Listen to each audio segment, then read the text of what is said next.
Ma'am শুরু করছি।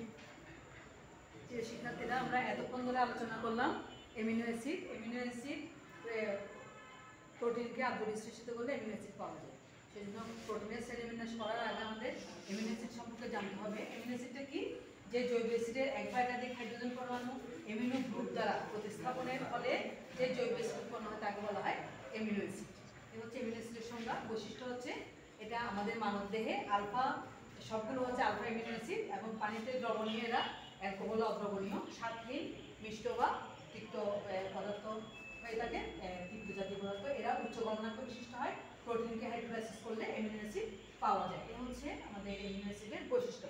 আর amino অ্যাসিডের কাজ হচ্ছে এরা প্রোটিন তৈরি বা আমিষ সংশ্লেষণে সহায়তা করে, জীবদেহ গঠনে সহায়তা করে, ইউরিয়া উৎপাদনের সংশ্লেষণে সহায়তা করে, দেহে পিএইচের মাত্রা নিয়ন্ত্রণে সহায়তা করে এবং মেলানিন নিয়ন্ত্রণ করে। আমাদের যে কালো ফর্সা হয়, যে আমাদের চামড়া ত্বকের যে মেলানিনটা অ্যামিনো অ্যাসিড নিয়ন্ত্রণ করে এবং আমাদের দেহে রোগ প্রতিরোধ ক্ষমতা বৃদ্ধি করে।